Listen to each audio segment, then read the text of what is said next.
Bonsoir Elena, Bonsoir. bonsoir Vivienne, Bonsoir à tous, bonsoir Elena. bonsoir Bonsoir tout le Mélanie. monde. Bonsoir.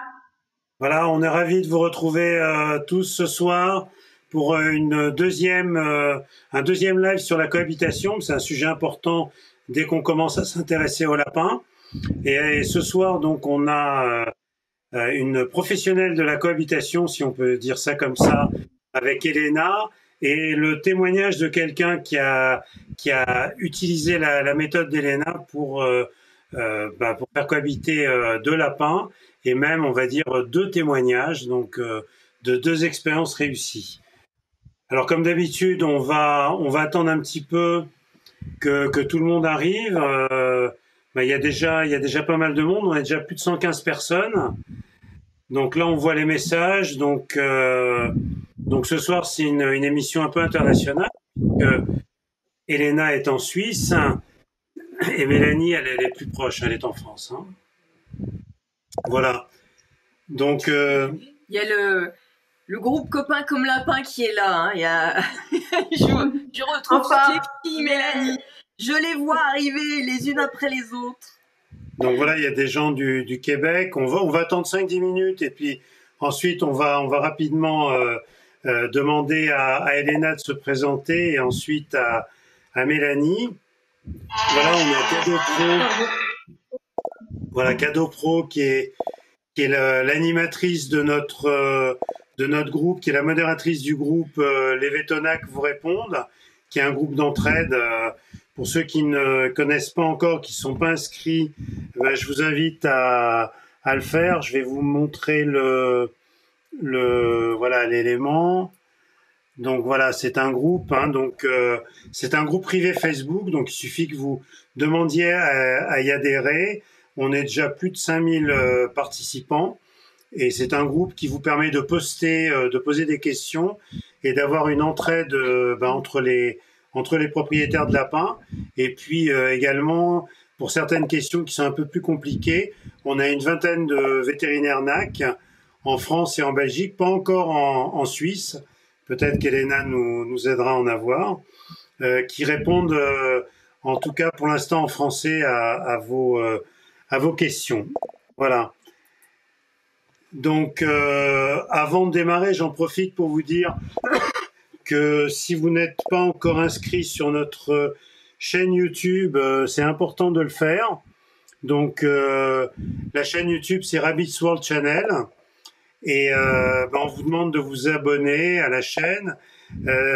Aujourd'hui a été mis en ligne la vidéo de mardi dernier sur la cohabitation et on fait en sorte de mettre des chapitres directs, ce qui vous permet d'aller directement sur les points d'intérêt.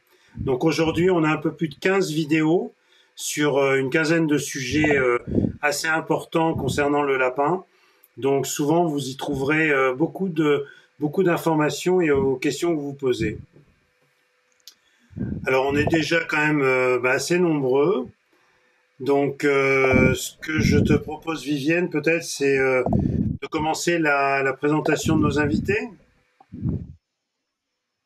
Alors ce soir, on a la chance d'avoir Elena, hein, qui a fondé un refuge en Suisse. C'est parmi les premiers refuges que j'ai connus d'ailleurs, dès que je me suis un peu intéressée aux lapins. Donc voilà, on est super content de l'avoir parmi nous ce soir. Et puis on a Mélanie, donc Mélanie qui a fondé le groupe Copains comme Lapin sur Facebook. Et puis voilà, on se suit depuis un bon moment et on suit les aventures de Patachou et de Mouchou avec beaucoup d'intérêt. Voilà, donc on est très content de t'avoir avec nous ce soir aussi. Voilà, donc moi ce que je vous propose peut-être avant qu'on commence, c'est peut-être de demander à Elena de nous dire ce qu'est exactement la colline et lapin, qu'est-ce qu'elle y fait, avant de parler bien sûr de la cohabitation, puis on demandera aussi à Mélanie. Ensuite, on va avoir la présentation d'Elena qui a préparé un petit PowerPoint avec un film très intéressant. Ensuite, on aura le témoignage de Mélanie et puis vos questions. Je vous rappelle que les questions que vous allez poser, dès qu'il y a une question qui a trait à la... Alors, là, attendez, j'ai un problème avec les titrages. Voilà. Dès qu'il y a une question qui a trait directement au sujet, je la mets en réserve et à la fin de la présentation, on reprend l'ensemble des questions si la réponse n'a pas été donnée dans la présentation. Alors peut-être on va commencer par Elena. Donc Elena, la colline au lapin, explique-nous un petit peu ce que c'est ton parcours. Voilà, on veut tout savoir. Alors, bonsoir tout le monde. Alors, merci en tout cas de cette possibilité que vous me donnez pour de parler des lapins et de la colline au lapin, disons, devant autant de monde. Alors, la colline au lapin, au fait, c'est un refuge d'abord qui est né il y a 13 ans. Donc, ça fait vraiment 13 ans que j'ai fondé le refuge de la colline au lapin. Et puis, par la suite, ben, on a vu que, en fait, il y avait d'autres personnes qui faisaient un tout petit peu le travail que moi-même je faisais. Donc, on a décidé de fonder une association, la Colline au Lapin, du même nom du refuge, qui fête en 2021 ses 10 ans. Donc là, on a 10 ans de Colline au Lapin et 13 ans du refuge du même nom. Et j'ai décidé de fonder ce refuge parce que, en fait, étant passionnée des lapins. Voilà, ça fait 24 ans que je suis maman heureuse des lapins, donc que je suis tombée dans les terriers. Et puis voilà, en venant d'Italie en Suisse, donc voilà, vous avez peut-être reconnu mon accent, donc ma langue maternelle est italien. Donc, en venant d'Italie en Suisse, ben voilà, j'ai trouvé exactement les mêmes problèmes qu'il y avait en Italie à l'époque, donc les phénomènes des lapins abandonnés. Puis je l'ai retrouvé malheureusement en Suisse aussi. Et puis j'ai vu qu'il fallait quand même faire quelque chose pour ces lapinous qui sont délaissés, mal connus, mal compris, etc. Et j'ai décidé au fait de fonder le refuge de la colline au lapin. Alors la colline au lapin, c'est voilà, c'est la colline au lapin. C'est tiré d'un livre en anglais qui s'appelle The Watership Down. Et ils ont récemment repris sur Netflix une série avec ce même nom qui parle justement, qui reprend un petit peu l'histoire de ces livres. Et puis c'est vraiment à cause de ça que j'ai appelé mon refuge la colline au lapin. Et puis voilà, ça fait 13 ans que j'existe, qu'on existe au fait, et puis je peux vous donner aussi quelques chiffres si ça vous fait plaisir. Bien sûr. À tout aujourd'hui, donc j'ai accueilli 930 lapins abandonnés, donc seulement dans mon refuge. Voilà, donc malheureusement, les phénomènes des lapins abandonnés est toujours d'actualité et on essaye de faire au mieux avec le refuge, donc en accueillant les animaux abandonnés, mais aussi en proposant toute une activité d'information parce qu'on s'est rendu compte que les gens abandonnent les lapins parce qu'ils ne les connaissent pas. Donc, moi, j'ai aussi pensé que si on donne des infos, si on fait connaître ces animaux, voilà, peut-être qu'on arrivera à mieux les faire comprendre et peut-être les gens les abandonneront un peu moins. Voilà la mission de la colline au lapin. Et alors, la colline au lapin, c'est où en Suisse exactement? Alors, mon refuge, que j'ai appelé le refuge didactique, parce qu'il a quand même une mission particulière, donc de diffuser les infos sur les lapins. Il se trouve dans les cantons de Neuchâtel, donc en Suisse. Et puis, on a deux autres refuges avec lesquels on travaille en réseau. SOS Lapin à Montreux et les Lapins du Cœur à Morges, donc dans les cantons de Vaud. Donc, on parle là de la Suisse romande, donc des langues françaises. D'accord. Très bien. Vivienne, tu avais une autre question à poser peut-être à Elena? Bah oui, parce que tout à l'heure, Elena, en aparté, nous a expliqué brièvement d'où était, enfin voilà, était venue cette idée de, c'est surtout sa passion pour les lapins, et voilà, je trouvais que c'était sympa qu'on en parle quand même ce soir. Sa rencontre avec les lapins. Ouais. Oui, alors moi je dis toujours que les lapins m'ont confié une mission parce que, en fait, finalement, moi j'étais un petit peu comme tout le monde, donc les chiens, les chats, puis les chevaux. Et puis un jour, voilà, pour moi, en fait, les lapins, c'était ces petits animaux qui sont dans des petites cages, qui bougent, qui passent leur journée à bouger leur nez, donc pas grand intérêt. Et puis un jour, j'étais en train d'aller à l'université, alors dans ma ville d'origine, en Italie, à Padoue, hein, dans le nord-est de l'Italie. Et, et puis voilà, j'étais dans mon bus, plongée dans mon livre, et puis paf, qu'on arrive devant l'animalerie de la ville, que je connaissais très bien. Et puis, je tourne ma tête, hein, toujours en étant dans les bus. Et puis, qu'est-ce que je vois dans la vitrine? Les vendeurs qui montrent un petit lapin à un client. Et puis, de voir ça, ça a été la flèche de Cupidon. En fait, j'ai senti vraiment mon cœur qui a fait comme ça. Et puis, un gros, gros pincement au cœur. Et puis, j'ai dit, je veux un lapin. Et puis, exactement comme tout le monde, hein, j'ai craqué. Et puis, ça, c'était un lundi. Et puis, le samedi, c'était un 30 mai 1997.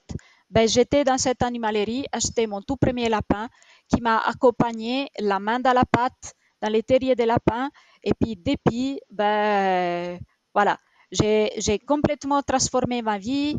Il m'a fait comprendre beaucoup de choses, même sur moi-même, mais surtout sur le monde des lapins. Et puis, c'est comment dire, par gratitude aussi et pour tout ce que ce premier lapin a fait pour moi, j'ai dit, il faut que je fasse quelque chose pour tous les lapins. Et donc, c'est pour ça que j'ai fondé la Colline aux lapins. Voilà. Écoute, c'est une très très belle, très belle histoire et tu vas ensuite nous expliquer peut-être au début de la présentation comment t'es venue cette idée de travailler sur la cohabitation. Mais avant, on va demander quand même à Mélanie Hardy de se présenter. Bonjour à tous. Du coup, nous, avec Amandine et puis maman qui nous a rejoint récemment, on a créé ce groupe sur Facebook, comme il en existe de nombreux. Ce groupe de lapins où on donne, en fait, on est vraiment copains comme lapins. C'est le nom du groupe et je pense qu'il porte bien son nom. C'est vraiment que des copains et on donne plein de conseils et le tout en bienveillance. L'histoire de ce groupe, c'est que j'étais comme tout le monde sur ces groupes de lapins qui donnent beaucoup de conseils avec très très peu de bienveillance en général. Et ça me faisait beaucoup de peine d'avoir ces réponses qui étaient voilà, tout sauf bienveillantes. Et on s'est dit bon nous on va créer un groupe qui sera aux antipodes de tout ça et voilà, ce sera un vrai groupe de copains, une vraie famille. Et on tient à garder ce concept aussi longtemps que possible. Voilà, alors écoute, tu as beaucoup d'admirateurs, donc ce que je propose peut-être, c'est que quelqu'un mette le lien du groupe dans le fil, comme ça ceux qui ont envie de participer oui, à ce groupe puissent vous rejoindre. Hein. Tu acceptes facilement les membres? Tout à fait. S'ils répondent bien aux questions, tout va bien. Bon, voilà. Donc, écoute, voilà, tu as Valérie qui te dit bonsoir. Hein. Voilà. Donc, merci, écoute, on te retrouve tout à l'heure, Mélanie, pour que tu nous fasses part de ton expérience. Alors, ce que je propose peut-être maintenant à Elena, c'est qu'on passe à la présentation. Donc, Elena, si tu veux bien te mettre en mode présentation, on va regarder le PowerPoint que tu nous as préparé. Donc, vas-y, tu peux lancer la présentation. Et dès que c'est fait, Voilà, là, c'est bon. Voilà. Alors, vous la voyez? Oui, on la voit et on te voit aussi. On te voit très bien. Voilà. OK. Alors, voilà, là, au début de ma présentation, moi, j'ai posé une question et puis j'ai dit, à deux, c'est mieux? Alors, moi, je connais déjà la réponse et puis j'imagine qu'une majorité des gens ils connaissent aussi cette réponse. Et puis, mais on va voir ensemble qu'est-ce qui se passe à la fin de cette présentation. En fait, si vous voulez, pour répondre aussi à une interrogation de Michel et Vivienne, alors pourquoi je suis arrivée à cette histoire de cohabitation? C'est parce que d'abord, pour des questions pratiques au refuge, il fallait que je puisse optimiser les places à disposition. Et puis, donc je vous ai dit, ça fait 24 ans que j'ai affaire avec les lapins et puis j'ai jamais arrêté de me renseigner, de lire, d'échanger, de voir comment ils faisaient ailleurs, etc. Et puis, j'ai vite compris au fait que les lapins sont des animaux sociaux et puis qu'ils ont vraiment besoin d'un congénère pour être bien. Donc, c'était pas seulement une question d'économiser de l'espace ou de gagner de l'espace au refuge, mais c'était aussi et surtout aller dans la direction des lapins parce que, comme je vous ai dit, ils m'ont confié une mission et puis il fallait que je parle en leur faveur. Alors, c'est parti. Alors, on y va. Alors, à deux, c'est mieux. Question. Alors, on va voir qu'est-ce qui se passe. Alors, pour moi, c'est vraiment, je n'arrête pas de les répéter. Pour moi, c'est vraiment une question de bien-être psychophysique du lapin d'avoir un compagnon. Alors, c'est clair et net, quand on parle des lapins domestiques, on va toujours voir qu'est-ce qui se passe dans la nature. Et puis, dans la nature, en France, vous avez la chance d'avoir des lapins sauvages.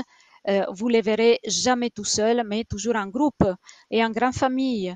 Et c'est cette dynamique des groupes et des familles qui assure quand même un bon déroulement de leur vie quotidienne. Donc, ils s'assurent une sécurité, ils ont beaucoup de chances de survie, naturellement, l'interaction sociale qui est super importante. Comme se nourrir, hein, l'exploration du territoire, les toilettages, le fait de pouvoir se reposer, l'échange d'informations. Pendant qu'un il se repose, l'autre il va veiller. Si vous avez un lapin tout seul, il ne pourra jamais être complètement relax parce qu'il a personne sur qui compter pour le prévenir, taper de la patte si tout d'un coup il y a un prédateur qui arrive. Ils ne savent pas qu'ils sont en sécurité entre quatre murs de la maison. Donc voilà, un lapin seul, il n'aura pas la possibilité d'interagir avec des congénères de façon positive. Et là, je vous ai mis aussi des images. Donc, ces deux graphiques, en fait, ces deux images infographies sont tirées d'un livre qui est super intéressant. Donc, il a été écrit par une vétérinaire comportementaliste du lapin. Elle s'appelle Gwen Bradbury.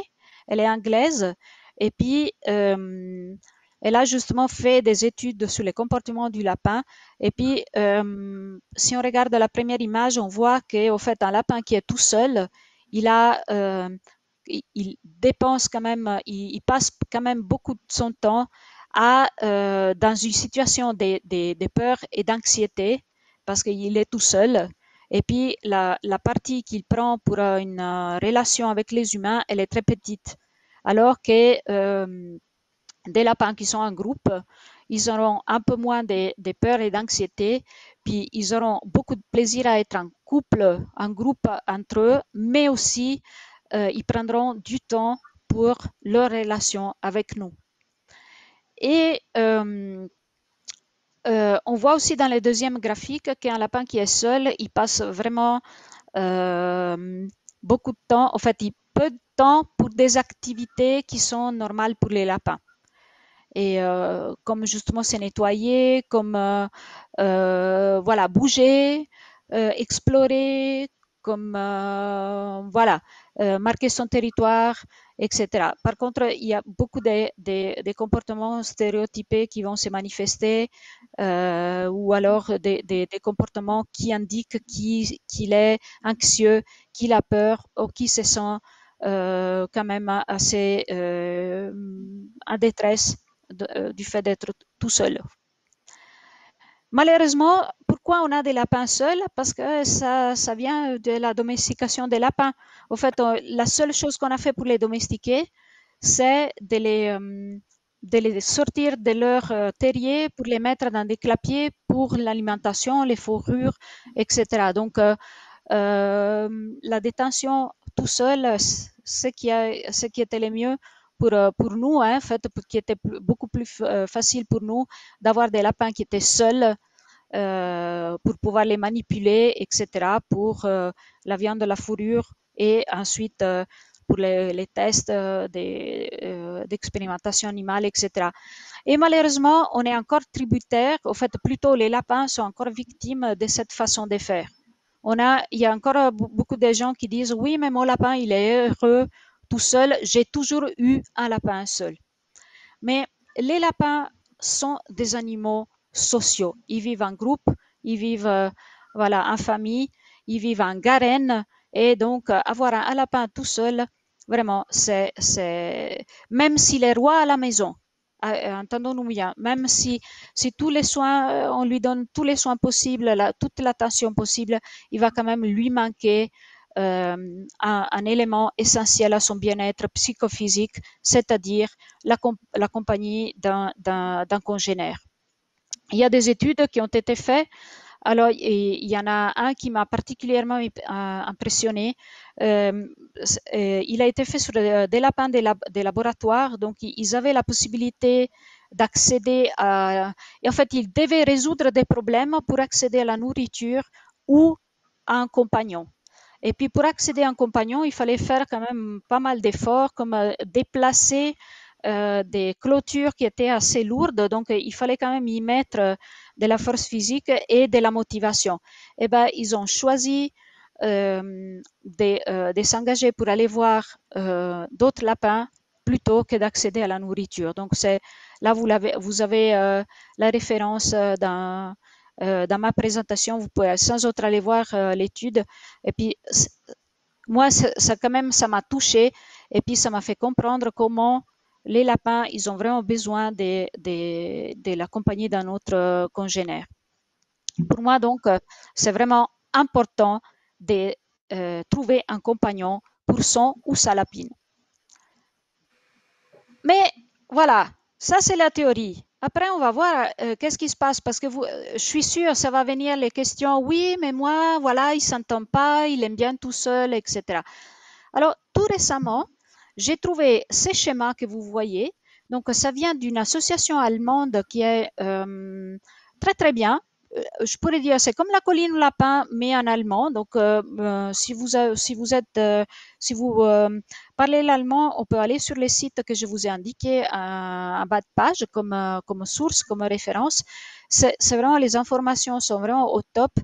Et puis, ils ont récemment publié cette grille qui est vraiment, ça donne vraiment un bon aperçu de la cohabitation entre les lapins.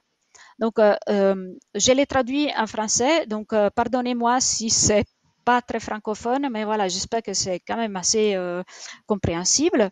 Donc, on a les couleurs, hein, les bleus, c'est les lapins mâles castrés, les roses, c'est la femelle. Moi, j'ai rajouté stérilisé parce que la stérilisation de la femelle, pour moi, est essentielle pour de plusieurs points de vue, en fait, voilà.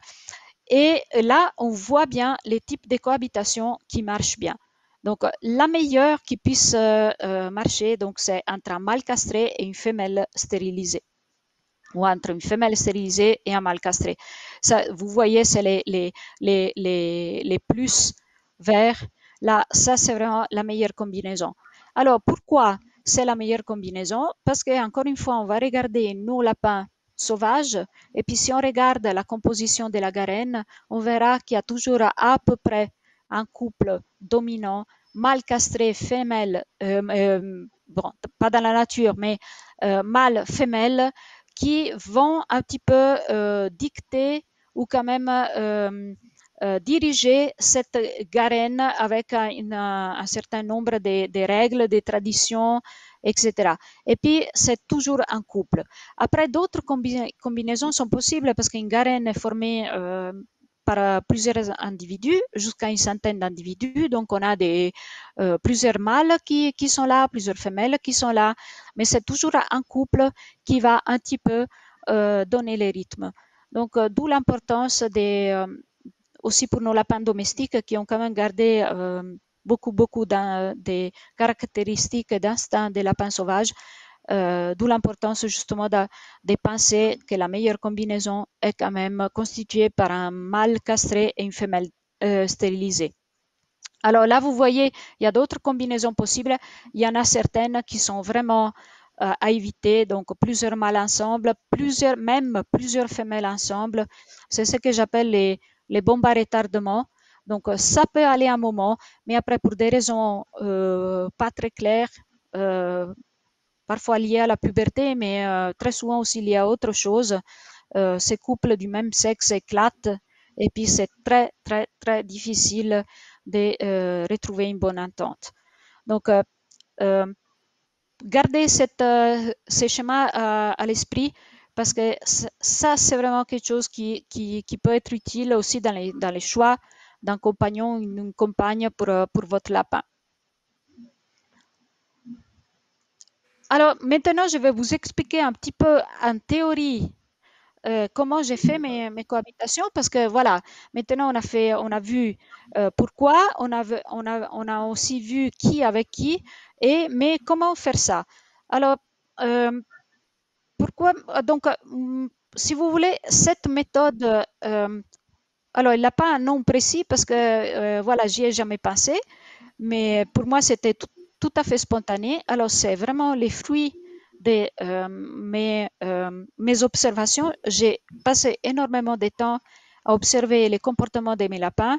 Donc, comment ils agissaient entre eux, qu'est-ce qui s'est passé quand je les mettais ensemble, qu'est-ce qui s'est passé quand ils étaient en contact à travers des grilles ou des enclos. Et j'ai beaucoup lu, j'ai beaucoup aussi étudié les comportements des lapins sauvages et puis j'ai essayé d'appliquer de façon au début très spontanée ce que j'avais observé, ce que les lapins en fait m'avaient raconté par leur comportement. Donc je me suis rendu vite compte que c'est une question de territoire et donc j'ai dit voilà, ça le territoire c'est quelque chose qui peut constituer un élément un petit peu être perturbateur chez les lapins. Donc, tout d'abord, j'ai choisi de les faire rencontrer dans un territoire qui n'appartient à personne. Parce que si on passe à la nature, les lapins sauvages, donc, ils ont des très grands territoires, mais qu'est-ce qu'ils font? Donc, pendant que les femelles creusent les terriers, les mâles, ils patrouillent leur territoire en essayant de repousser d'éventuels intrus. Et puis, s'il y a un lapin qui viendrait, qui voudrait pénétrer dans un territoire qui est déjà occupé, il se fait chasser par les autres. Donc, les lapins sont sans doute des animaux territoriaux, donc ils ont la pression d'un territoire. Donc, si on enlève cette pression, déjà, on a enlevé un élément qui est perturbateur dans la formation d'un couple. Après, j'ai aussi observé qu'il y a des cycles d'activité chez les lapins. Bon, j'ai laissé aussi de façon théorique. On dit que les lapins sont des animaux crépusculaires, donc ils sont beaucoup plus actifs en début de journée ou en fin de journée.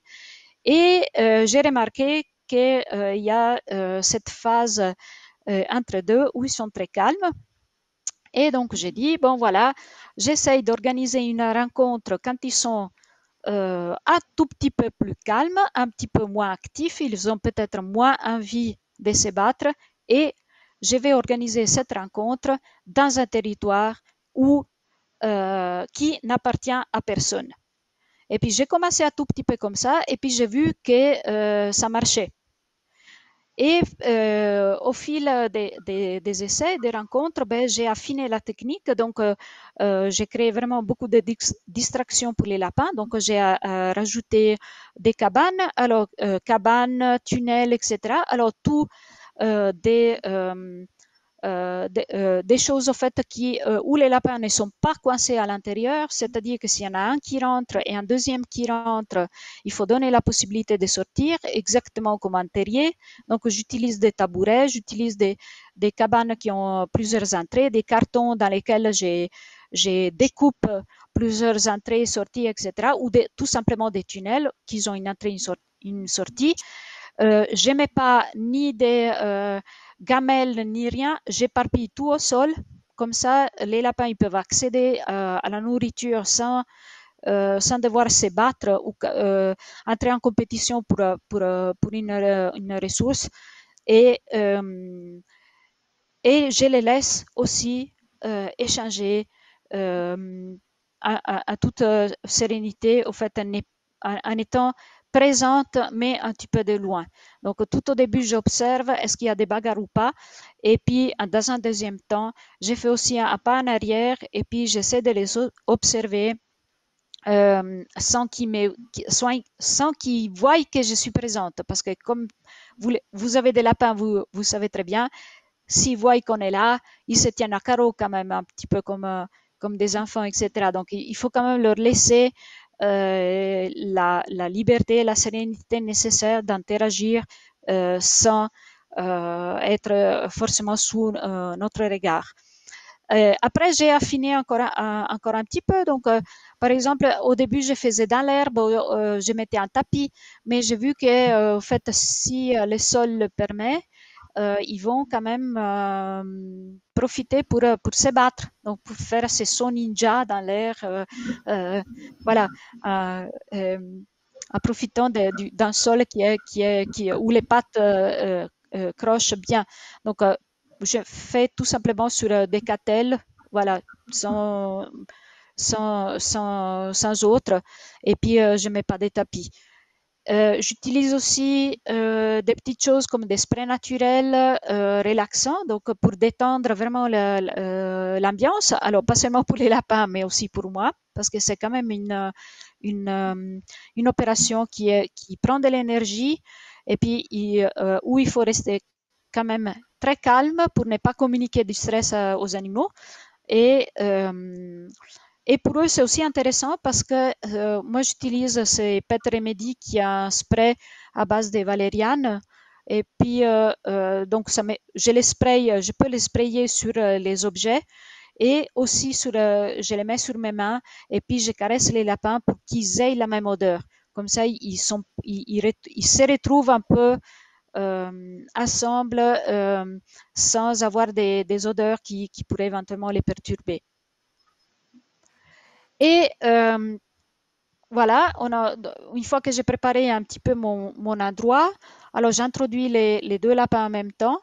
Normalement, si ça se passe bien, les deux lapins, ils vont tout au début s'ignorer. Ils vont plutôt regarder là où ils se trouvent. Hein. Il y a une phase d'exploration. Ils vont quand même regarder les objets, qu'est-ce qu'il y a, est-ce que je peux monter dessus, aller dessous, est-ce que là je peux manger, est-ce que là il y a une barrière. Voilà, ils préfèrent plutôt se renseigner sur les territoires plutôt que sur l'autre lapin. C'est une phase qui va relativement vite, donc ça prend quelques minutes et il faut toujours, ça c'est vraiment la chose que j'ai appris depuis le début, il faut vraiment toujours rester calme, zen, et puis essayer de communiquer vraiment de tout son être, de la sérénité au lapin, parce qu'eux, ils ressentent tout. Ça m'arrive de faire ces premières phases en présence des humains qui vont adopter un deuxième lapin. Et puis, ce qui se passe, c'est que donc j'explique, on observe les comportements et tout. Et puis très souvent, les gens, ils font oh, ils vont se battre. Oh, mon Dieu, ils vont se battre. Ouais, ils sont tous stressés. Et puis, vous êtes sûr, on peut être vraiment sûr à 100%, les lapins, ils vont se battre. Parce qu'ils ressentent vraiment tout ce que nous ressentons, notre agitation et tout, ils vont la ressentir. Donc, quand moi je fais une cohabitation, je me prépare un tout petit peu avant, vraiment pour être zen, pour être calme, pour communiquer cette sérénité qui est nécessaire dans cette phase. surtout quand les lapins ils vont se rencontrer, parce qu'au bout d'un moment, quand ils ont tout exploré, ben, ils vont finir par regarder qu'est-ce qui se passe aussi du point de vue de l'autre animal qui est avec eux. Et là aussi, ça peut être un tout petit peu tendu suivant les types de rencontres qui se passent. Hein. Parfois, ils se rencontrent, en fait, ils se touchent les museaux. Alors, il y en a un qui pourrait mordre l'autre. Ça, c'est pas sympa. Alors, il faut toujours être présent, mais de façon assez sereine et douce. Et ça, je pense, c'est le plus difficile parce que les lapins, ils savent très bien avec qui ils ont affaire. Donc, si on est présent, mais qu'on est très stress, ils vont nous bouffer, je dirais, dans les bons sens du terme. Hein. Mais ils vont quand même faire comme ils veulent et ils vont vraiment prendre notre stress et puis les transformer en quelque chose de négatif dans la cohabitation. Moi, ce que je fais aussi, c'est vraiment, j'essaye de réagir, si je dois réagir, à leur façon. Je ne vais pas crier, je ne vais pas taper des mains, en fait, faire des choses qu'eux, ils comprennent pas. Je vais parler lapin. Donc, qu'est-ce que ça peut stopper des lapins qui se bagarrent? Ben, je vais taper mon pied par terre. Et puis ça, c'est quelque chose qu'ils comprennent. Et puis, ça va les stopper. Après, j'essaye vraiment quand je les vois rencontrer nez contre nez, j'anticipe une éventuelle morsure du nez en leur parlant calmement. Donc vraiment, je les invite à être gentils. Et puis, ça marche. Croyez-moi, ça marche. En fait, on n'a pas affaire avec des peluches, on a affaire avec des individus qui comprennent. Donc, il faut vraiment être ferme, mais essayer vraiment de communiquer quelque chose de positif. Et essayer vraiment de se mettre dans leur peau, de réagir et de parler, d'agir, oui, d'agir comme si vous étiez un autre lapin. Après, je rajoute aussi beaucoup de choses à manger. Alors, maintenant qu'il fait beau, qu'on a la chance d'avoir l'herbe, alors c'est beaucoup de pissenlits, des branches de noisetiers. Comme ça, ils associent aussi la présence de l'autre lapin à quelque chose d'intéressant, de bon, des goûtus. Et, et puis voilà. Et ces phases-là, en fait, elles prennent quand même un bon, ouais, moi je dirais une bonne journée. Et pour moi, c'est intéressant et je suis contente si quand les lapins ils partagent les mêmes enclos et s'ignorent. Donc, il n'y a pas d'hostilité. Ça, c'est très bien pour moi. Parce que la relation entre deux individus, c'est quelque chose qui doit se construire. Nous, quand même, on fait des mariages blancs, hein, comme on dit. On prend deux individus qui ne se connaissent pas, on les met ensemble et puis on prétend qu'ils s'effacent de l'échouer tout de suite. Mais si vous vous mettez encore une fois à leur place, ben voilà. Alors oui, on peut avoir des sympathies, voilà, des coups de foudre, etc. Mais normalement, on a quand même envie de discuter un tout petit peu avec la personne qui partage notre même enclos et puis voir si ça nous convient ou pas. Donc, moi, je suis déjà très content quand ils partagent sans hostilité et qu'ils s'ignorent. Parce que ça, c'est un bon début. Ça, c'est un bon début. Il ne faut pas tout de suite chercher les chouilles. Elles vont venir. Mettez-vous vraiment du côté des lapins. Mettez-vous à leur place. Soyez empathique. Donc, imaginez si c'était vous, comment ça se passerait. Donc, il faut vraiment être patient. Il faut être tolérant avec eux. Et si au bout de quelques heures, j'ai pas d'hostilité, alors moi, je propose aux gens de venir les rechercher. Donc, j'ai fait tout ça dans le cadre du refuge. Puis les gens, ils peuvent venir les rechercher et les ramener à la maison. Mais attention, là, les gens, ils vont juste, vous allez prendre la relève, au fait. Moi, j'ai commencé quelque chose et vous allez continuer et prendre la relève. Donc, si vous installez tout de suite votre couple fraîchement formé dans les territoires que vous aviez prévus, dans votre belle pièce, dans l'enclos que vous avez bien aménagé, ben ça va pas marcher parce que votre lapinou résident, il va se dire, ça quand même c'est chez moi, et puis je vais te montrer que tu es un intrus, et puis moi je suis le propriétaire. Et donc, ça va pas marcher comme on aurait souhaité. Donc, je propose toujours une phase intermédiaire entre ce que je fais moi au refuge et ce que vous allez faire vous à la maison. Donc, première phase chez moi, je vous les mets ensemble. Deuxième phase chez vous, vous les placez en territoire neutre intermédiaire, c'est-à-dire c'est un endroit que vous avez choisi où votre lapin résident n'a jamais été et avec des objets qu'il connaît absolument pas. Alors ça peut être, moi je dis toujours du matériel de récupération, des cartons que vous avez du déménagement ou des tabourets ou des choses vraiment qu'il n'a jamais touché, il n'a jamais connu.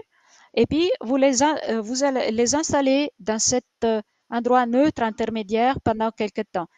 Et quand vous voyez que tout se passe bien à cet endroit-là, vous dites, OK, après 2, 3 jours, une semaine, vous les déplacez à l'endroit définitif.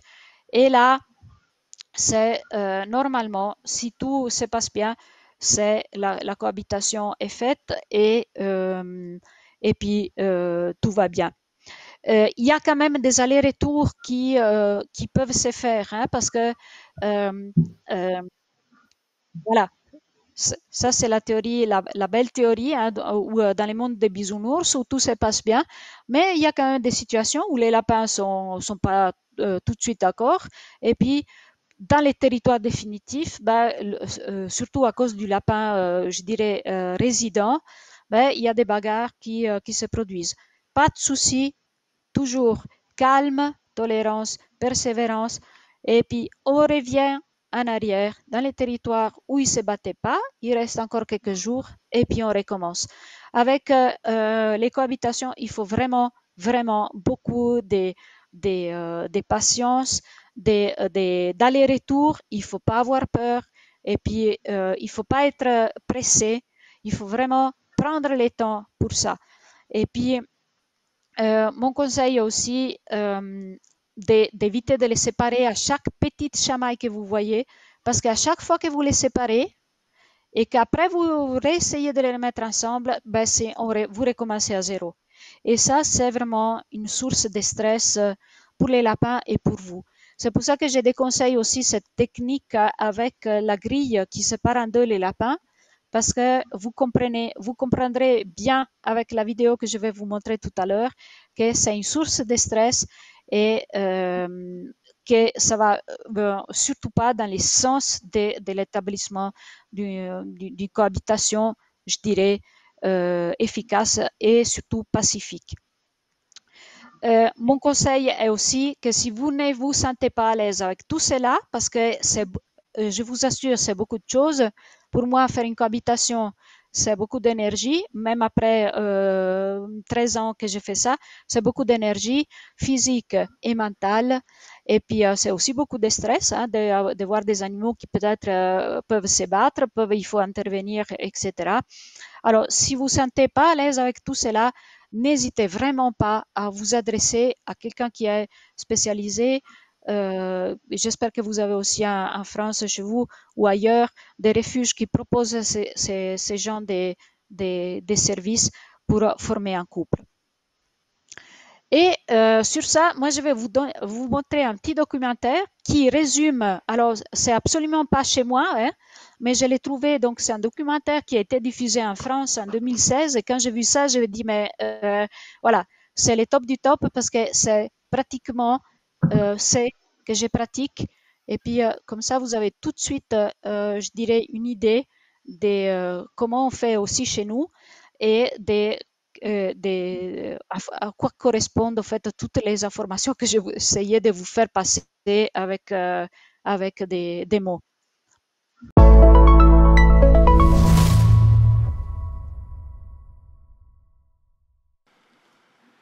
Voilà, moi j'avais trouvé ce documentaire fantastique parce qu'il a été diffusé en 2016, alors que voilà, moi je faisais depuis des années pratiquement la même chose. Et puis là, j'ai dit, ben voilà, j'ai une vidéo à la place de m'embêter à filmer moi-même. C'est une vidéo qui est très bien racontée, très bien filmée, où finalement, on voit comment, comment je travaille et puis comment ça marche, en fait. Et, Elena, juste une oui, question pratique. oui, Si, mettons, bon, je parle pour Elvis, que j'ai jamais réussi à faire cohabiter avec Blue. oui, Imaginons, Elvis va dans toute la maison, donc il n'a oui. pas de lieu neutre. Et ça, c'est une question qui revient souvent parce que heureusement, il y a quand même pas mal de monde maintenant qui ont leur lapin à liberté, qui leur accordent beaucoup d'espace. Alors moi, ce qu'on propose, c'est donc de faire la cohabitation à refuge. Puis, je travaille avec ma collègue Valentine Poli, que je sais qu'elle suit aussi les lives, puis qui propose un service de pension. Et donc, on peut mettre 2 ou 3 jours le lapin en pension complètement ailleurs. Et puis, après, ils reviennent à la maison. Et là, c'est déjà beaucoup mieux. Parce qu'ils ont, même si il y aura sûrement chez toi un endroit où Elvis n'a jamais été ou quand même où il a été un peu moins. Et quand je dis un peu moins, ça peut être aussi des toilettes, ça peut être. Il faut pas avoir peur pour 2 jours les mettre aux toilettes. Ils vont pas souffrir, ils vont pas être malheureux. On va pas les torturer, etc. Ils vont s'adapter. C'est 2 jours, 2, 3 jours. C'est pas grave s'ils sont à un endroit un peu improbable pendant une petite période de temps. Ça, c'est une possibilité. Sinon, je propose aussi aux gens est-ce qu'ils ont de la famille, est-ce qu'ils sont des amis, où on peut placer justement quelques jours les lapins en phase de cohabitation. Donc, il y a toujours des solutions qu'on peut trouver. Et puis, ma tâche, c'est aussi de discuter avec les gens, avec les humains des compagnies des lapins, et puis pour voir qu'est-ce qu'on pourrait faire euh, pour que les lapins ils puissent vraiment cohabiter dans les mêmes conditions, dans des bonnes conditions. Donc, il ne faut pas s'arrêter à, à dire j'ai pas forcément d'endroit, il va partout, etc. Mais on peut toujours trouver quelque chose. Et toi, dans ton refuge, tu fais ce genre de cohabitation? Les gens te les laissent? Oui, Oui, oui, tu fais ça. oui. Oui, alors normalement, avant, je faisais seulement les week-ends parce que je prenais les lapins vraiment chez moi, à la maison. Maintenant, je propose 2 fois par semaine. Alors, une fois, ça se passe au refuge, c'est les jours où on fait les grands nettoyages, on passe la journée au refuge, donc j'ai du temps pour les surveiller. Et les week-ends, je fais chez moi, à la maison, donc au jardin, ou sur la terrasse ou dans mon salon. Et, et puis voilà, donc on propose ces genres de services. Alors, euh, pas seulement pour des gens qui viennent adopter des lapins chez nous, donc qui auraient un lapin seul qui vient chercher un copain, mais aussi pour des gens qui ont des lapins qui ne s'entendent pas, qui les ont peut-être pris ailleurs, qui ont eu des soucis pour les faire cohabiter. En fait, on propose vraiment ces genres d'accompagnement, même au-delà d'une adoption au refuge, en fait. Non, c'est bien. Voilà. On va peut-être continuer la fin de la présentation. Oui, Puis alors ça, on arrive encore à la fin. C'est juste 2, 3 conseils, toujours qui viennent de l'expérience et tout. Pour moi, alors une fois que le couple est formé, il faut plus jamais les séparer, sauf voilà, s'il y a des raisons vraiment des raisons valables qui nécessitent une séparation. Il faut toujours les faire voyager ensemble dans la même caisse de transport. Et puis, je vous l'ai mis un violet, en fait, pour mettre un petit peu en évidence. Quand vous allez chez les vétérinaires, même si c'est seulement un des deux qui doit être consulté, prenez toujours les deux parce que très, très, très, très souvent, vous allez chez les vétérinaires avec un seul, celui qui est malade, qui a besoin d'être vu, puis vous revenez à la maison et puis l'autre lapin, il va attaquer son compagnon et puis les couples éclatent. Alors, c'est à une situation tout à fait normale parce que chez les vétérinaires, il y a des odeurs qui ne plaisent pas aux animaux, qui rappellent éventuellement des maladies, des situations difficiles. Et puis c'est clair que si vous connaissez bien les lapins, en tant qu'animaux de proie, au fait, s'il y a une situation où un membre de la communauté est un petit peu en difficulté, ben, il pourrait attirer des prédateurs, donc il vaut mieux l'éloigner. Et puis, c'est ça qui se passe quand il y a un qui revient de chez les vétérinaires, il a des odeurs qui inspirent vraiment des choses qui ne sont pas positives pour les autres qui sont restés à la maison. Donc, mieux vaut l'éloigner que l'avoir près de soi. Encore une fois, nos lapinous, ils ne savent pas qu'ils sont en sécurité chez nous, ils ne savent pas qu'ils risquent rien. Ils vivent encore tout est comme s'ils étaient des lapins sauvages. Donc, mon conseil est, vous allez chez les vétérinaires, prenez les 2, les 3, les 4. Moi, j'ai un groupe de 6. S'il y en a un qui a besoin d'aller chez les vétérinaires, ben je me présente, je débarque au cabinet avec mes 6 lapins. Donc, les vétérinaires chez nous, au moins, maintenant, ils commencent à comprendre ça. Donc, ils ne vous font pas des histoires, ils prévoient aussi l'espace pour placer tous les animaux que vous amenez. Mais ça, c'est vraiment très, très, très important. Et pour moi, c'est aussi, j'insiste, hein, c'est sur ces concepts-là. Alors, si ils s'entendent pas dès la première rencontre, c'est pas que c'est mort. Soyez patient, tolérant, mais surtout, surtout persévérant. Ne baissez pas les bras parce que c'est un petit peu comme certains couples, hein, une fois que ça va pas, mais peut-être la deuxième fois, quand on a bien discuté, on a bien fait connaissance, après les choses se mettent en place. Donc, avant de baisser les bras, il y a beaucoup de choses qu'on peut faire. Après, je suis d'accord avec vous, il y a aussi des couples, voilà, on a, comme je l'ai dit toujours, on a affaire avec des personnes. Les lapins sont des individus avec leur caractère, leur personnalité. Quand on a vraiment tout mis en œuvre, qu'on a tout essayé, ben, on peut aussi accepter qu'ils ne se tolèrent pas parce que voilà, ils ont aussi leur mot à dire. Mais moi, je peux vous rassurer sur ça. Sur 10 cohabitations, il y en a quand même une, voire 2 qui ne marchent pas. Et autre chose qui est aussi important, si vous choisissez une période de l'année pour faire les cohabitations, faites-les à l'automne ou pendant l'hiver parce qu'au printemps, les hormones, malgré les castrations et les stérilisations, les hormones sont de toute façon en circulation. Donc, c'est un tout petit peu plus difficile. C'est pas impossible, mais là, alors, je suis d'accord avec vous, il faut vraiment l'avis et les conseils des spécialistes. Je l'ai fait tout au long de l'année, avec des lapines aussi qui ne sont pas stérilisés. Les lapins mâles, ils doivent impérativement être castrés. Mais voilà, il faut vraiment un petit peu d'expérience pour détecter des signes éventuellement pendant la phase de cohabitation pour éviter vraiment des blessures.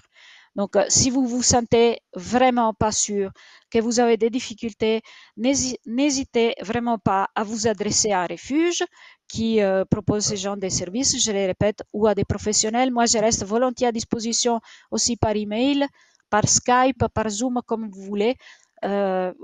Mais vraiment, si vous vous sentez pas à l'aise, appelez à l'aide et puis ne vous laissez pas décourager parce que si vous voulez maintenant la réponse à la question que je vous ai posée tout au début, à 2, c'est vraiment mieux. Écoute, merci beaucoup. Je te propose de quitter voilà, comme ça on va pouvoir se voir. Écoute, c'était vraiment passionnant hein, pour tous les gens qui aiment les lapins. Je pense qu'on a énormément appris ce soir et tu expliques ça avec tellement de passion et puis ton expérience, elle est vraiment précieuse parce qu'on sent le vécu et le temps que ça t'a pris d'observer tout ça et de nous le restituer. Donc c'est un très très gros travail que tu as effectué et merci de l'avoir de l'avoir consigné parce que ça suffit pas d'observer. Il faut consigner, il faut vérifier, il faut valider. Donc c'est vraiment quelque chose de super précieux. Alors, peut-être ce qu'on va faire, et on va demander à Mélanie maintenant peut-être d'intervenir, mais on va lui demander d'aller très très vite. Mélanie, parce qu'on a pris beaucoup de temps. Et alors, on n'est pas pressé, hein, mais le temps Désolée. tourne. Non, Non, c'était mais passionnant. on va prendre le temps, on va prendre le temps. On va prendre le temps. Ouais. Mais peut-être ce que je propose, c'est qu'on écoute le témoignage de Mélanie qui a mis en pratique tous ces conseils. Et ensuite, on revient sur les questions avec Elena. On retrouve Elena après. Alors, Mélanie, tu nous as préparé un petit PDF. Je vais te laisser l'expliquer, puis tu me dis quand tu veux que je passe à la suivante. Ça marche. Alors moi, Elena, j'ai connu ta méthode par le groupe sur lequel je suis. Et en fait, c'est l'histoire de Caroline qui nous a beaucoup inspiré. Elle a adopté donc Cannelle, qu'on voit ici en photo, en refuge à l'Arche de Baguera, pas loin de Paris. Et en fait, lorsqu'elle a voulu le faire rencontrer avec Ballisto, elle a utilisé les techniques classiques qu'on suggère souvent avec les grilles, avec l'échange de tissus, etc. Et en fait, ça se passait très très mal. Et du coup, on a suivi toute son histoire parce qu'on est entre copains et qu'on se raconte nos histoires. Elle a eu des gros mouvements de doute qui ont duré un bon mois, où elle s'est vraiment posé la question de savoir est-ce qu'ils sont vraiment faits pour être ensemble. Enfin, un peu comme je montrais la vidéo tout à l'heure. Et puis, en se posant toutes ces questions, Katia est intervenue. Alors, je crois que Katia était bénévole dans son association. Et Katia, dès qu'elle voit que certains copains sont en galère de rencontre de lapins, elle intervient et elle dit mais moi je connais une méthode qui est trop géniale, la méthode de la colline de lapin, il faut que vous fassiez ça, ça marche à tous les coups. Alors elle s'est lancée et elle a eu des super résultats alors qu'elle était un peu désespérée quoi. Et du coup toutes les deux m'ont beaucoup inspirée, beaucoup aidée et c'est comme ça que j'ai fait rencontrer mes deux lapins il y a un peu moins de 2 mois et ça s'est super bien passé. Donc j'ai choisi de pouvoir les raconter ce soir pour étayer un petit peu ton propos et montrer que ça marche. Michel, tu peux passer à la deuxième. Donc du coup, Ballisto, c'était un mâle stérilisé qui était souvent dans les pattes de Caroline, qui est du coup très très proche d'elle. Et puis Cannelle était la nouvelle arrivée. Et au départ, donc beaucoup de rencontres très tendues, beaucoup de bagarres. Et puis aujourd'hui, c'est l'amour fou, quoi. Hein. On peut passer à la suivante. Donc elle a réalisé quelques étapes, comme je le disais au départ. Elle a utilisé la méthode d'échange de tissus et des litières en amont, ça c'est pas mal. Ça permet je sais pas Elena ce que tu en penses, mais en tout cas ça permet d'échanger déjà les odeurs quand on est dans la quarantaine. Et ça peut être utile de temps en temps, ce qui fait qu'ils se connaissent déjà, ils apprennent à se connaître et ils partagent leur odeur avant même de s'être rencontrés. Et puis du coup, elle a utilisé cette fameuse méthode que tu disais à travers les grilles qui finalement apportent peut-être parfois plus de frustration qu'autre chose. Et puis ça a été un échec puisque une fois qu'après elle les a mis ensemble vraiment sans grille, ça a été des grosses bagarres. Alors elle a utilisé sa méthode. Ça serait intéressant peut-être d'avoir l'avis d'Elena, parce qu'il y a une chose dont on n'a pas parlé, ou alors j'ai peut-être pas fait attention, c'est la période de la quarantaine. Quand un nouveau lapin arrive, quelles sont tes préconisations? Alors, une fois que la quarantaine est terminée, en fait, les jours de la cohabitation, il doit être programmé. C'est pas qu'on les fait comme ça, on dit, voilà, je mets 2 lapins ensemble. Il faut quand même prendre le temps de préparer ces moments. Donc, le lapin, en fait, nos lapins du refuge, ils ont tous fait une quarantaine. Donc, normalement, quand on les propose à l'adoption, ils sont tous prêts, je dirais. Et puis, j'évite ces échanges des litières, odeurs, objets, etc. Parce que c'est juste un stress pour eux. Et ça les stresse d'avoir des odeurs sur lesquelles ils ne peuvent pas mettre peut-être un visage d'un autre lapin, le museau d'un autre lapin. Ouais, Et c'est quand même dans la nature, donc ils sont programmés pour défendre leur territoire de l'intrusion d'autres lapins. Donc de proposer des échanges d'odeurs comme ça, franchement, moi j'ai essayé, hein, parce que je suis passée par toutes les méthodes, hein. Comme je vous ai dit tout au début, j'ai fait mes expériences et puis j'ai trouvé ce qui allait plutôt dans le sens des lapins. Mais tous ces échanges, j'ai arrêté de les faire parce que c'est beaucoup de stress pour les lapins. Donc, je préfère vraiment, une fois qu'ils sont en ordre, castrés, stérilisés, vaccinés, la quarantaine passée, mais je décide et je les mets ensemble dans mon territoire neutre. Si vous voulez, je sais que ça parle beaucoup aux gens, mais j'ai fait un speed dating, en gros.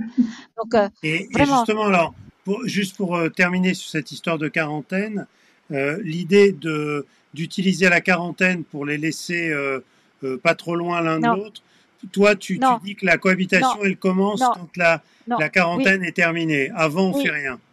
Avant, on fait rien. Au fait, je donne pas la possibilité de se rencontrer parce que là, ils commencent déjà, c'est pas faire connaissance de façon positive, c'est qui celui-là qui est là. Et puis, je rêve juste de pouvoir l'atteindre pour me battre parce que c'est un potentiel intrus dans mon territoire. Donc, ça les stresse plus qu'autre chose. Donc, si je sais que je dois mettre deux lapins ensemble, ils vont pas se voir, au fait.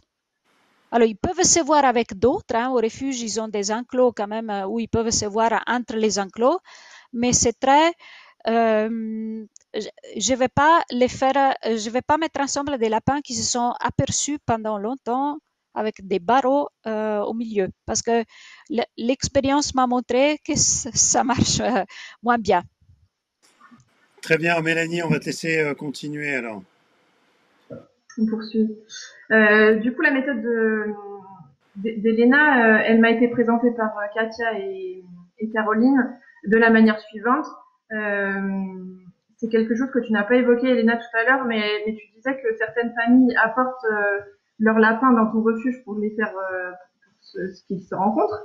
Et en fait, tu disais, il y a ce transport avant, du coup, en voiture, hein, pour venir jusqu'à chez toi, qui du coup m'a été présentée par Caroline et Katia comme une période disons, de stress qui sera ensuite positif et utile pour la rencontre, et qui fait que du coup, étant tous les deux dans le même stress, bah, ils vont finir par se rapprocher. Et en tout cas, ça faisait partie, selon elle, du processus. Donc, elle m'avait conseillé de faire un trajet d'au moins 30 minutes avec deux caisses séparées.